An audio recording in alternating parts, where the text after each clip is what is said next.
प्रेमी श्रोतागणों, आज हम बाल हनुमान की कथा का श्रवण लाभ प्राप्त करेंगे। आइए हम कथा आरंभ करते हैं। एक बार कपिराज केसरी कहीं बाहर गए थे।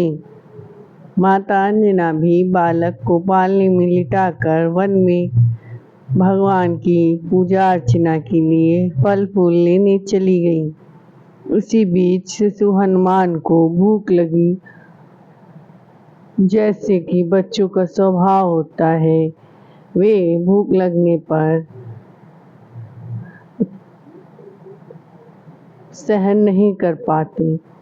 बालक हनुमान भी अपने हाथ पांव उछाल उछाल कर क्रदन करने लगे।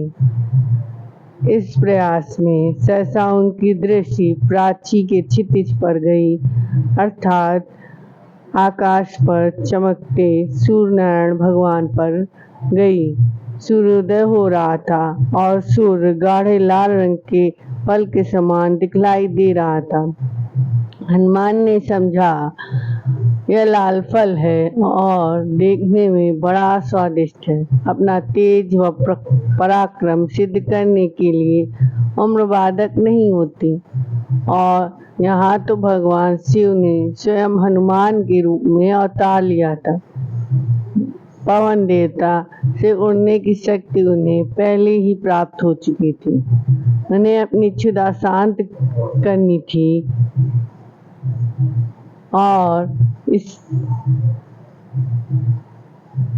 पर उन्होंने अमल किया। भोज्य सामने दिखलाई दे रहा था। इस अखिल ब्रह्मांड में दूरी उनके लिए कोई समस्या नहीं थी। शिशु हनुमान उछले और वायु की गति से आकाश में उड़ने लगे। उनका उद्देश्य उनके सामने था। पवन देवता शिशु हनुमान को उड़कर सूर्य की ओर अग्रसर होते देख चिंता से व्याकुल हो उठे। उन्हें भय था कि शिशु हनुमान सूर्य की प्रखर किरणों से भस्म हो जाएंगे। इसलिए पवन देवता शिशु की रक्षा हेतु हिम के समान शीतल होकर उसके साथ चलने लगे। हनुमान अत्यंत वेग के साथ आकाश में उड़ते चले जा रहे थे। उन्हें किसी भी प्रकार का कोई भय व्याप्त नहीं हो रहा था। उनका वेग ऐसा था कि यक्ष देव दानव आदि सभी विस्मित हो उठे। वे मन ही मन विचार करने लगे कि हनुमान जैसा वेग तो स्वयं वायु गरुड़ और मन में भी नहीं। वे कह उठे, जब इस शिशु का सहसा अवस्था बालपन में ऐसा वेग और पराक्रम है, तो युवा अवस्था तक आते आते यह सचमुच ब्रह्मांड को हिलाकर रख देगा। ऐसी ऐसी कल्पनाएं बाल हनुमान के लिए हो चुकी थी। इधर सूर्यदेव भी शिशु हनुमान को पवन देवता के सुरक्षा चक्र में अपनी ओर आते देख रहे थे और मन ही मन प्रसन्न हो रहे थे। हनुमान के स्वागत में उन्होंने अपने किरणों को शीतल बना लिया। शिशु हनुमान आए और सूर्यदेव के रथ पर सवार होकर उनके साथ क्रीड़ा करने लगे, अर्थात खेलने लगे। संयोगवश उस दिन अमावस्या की तिथि थी और सिंहगी का पुत्र राहु सूर्य को ग्रसने के लिए आया, तो उसने सूर्यदेव के रथ पर एक बालक को आरूढ़ पाया। राहु बालक को अनदेखा कर सूर्य को ग्रसने के लिए आगे बढ़ ही रहा था कि हनुमान ने अपनी वज्र मुष्टि से उसे पकड़ लिया। राहु छटपटाने लगा। वह किसी प्रकार जान बचाकर भागा और सीधा इंद्र देवता के पास गया।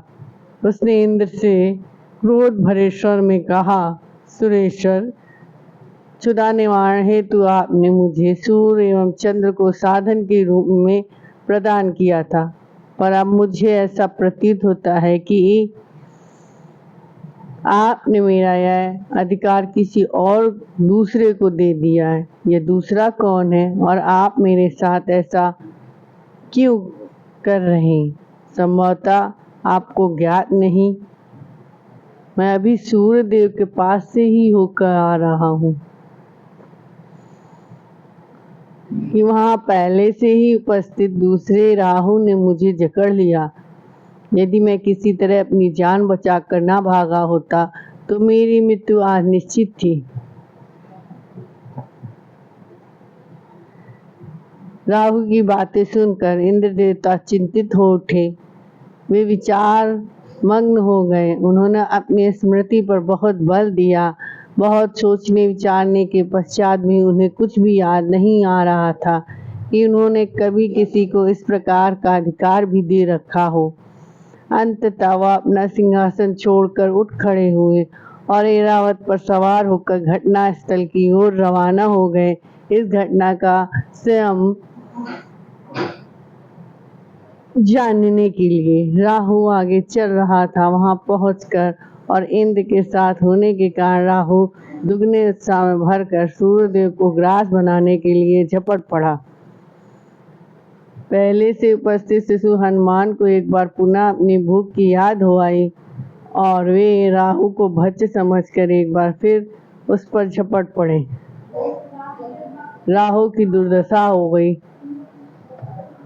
और इस तरह ऐसी अवस्था में उन्होंने इंद्रदेव से याचना की, मेरी रक्षा करें। चिल्लाते हुए राहु उनकी ओर अपनी प्राणों की रक्षा हेतु भागने लगे।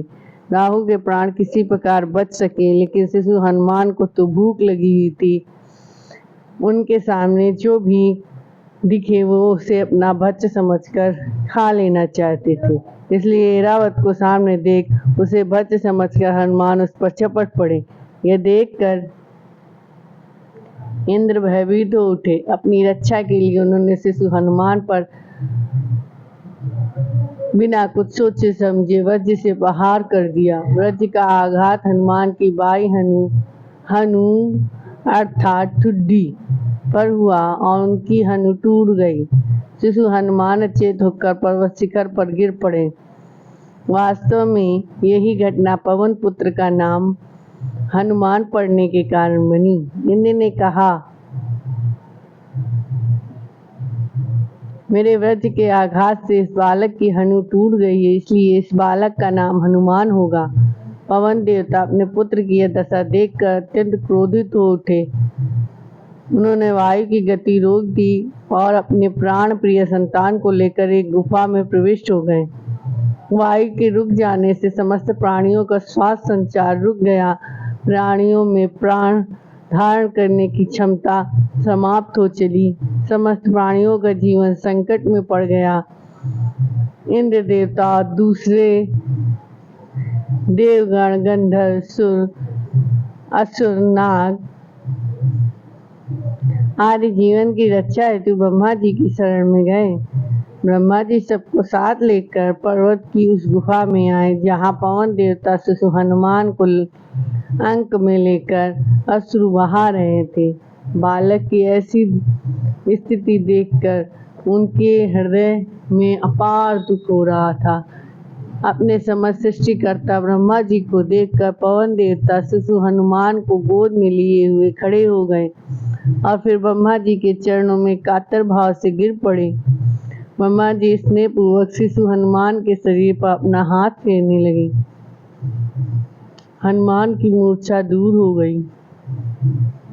अपने पुत्र को जीवित देख पवन देवता प्रसन्न हो गए और पुनः पूर्ववत बहने लगे।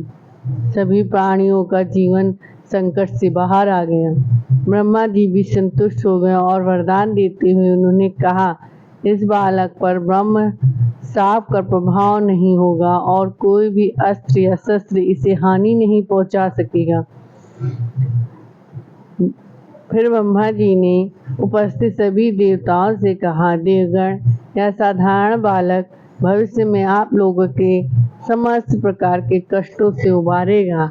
आप सभी आगे आएं और इस बालक को अपना आशीर्वाद प्रदान करें। इंद्र ने कहा, इस बालक पर मेरे वज्र का कोई प्रभाव नहीं पड़ेगा और साथ ही साथ इसका शरीर वज्र से भी अधिक कठोर होगा।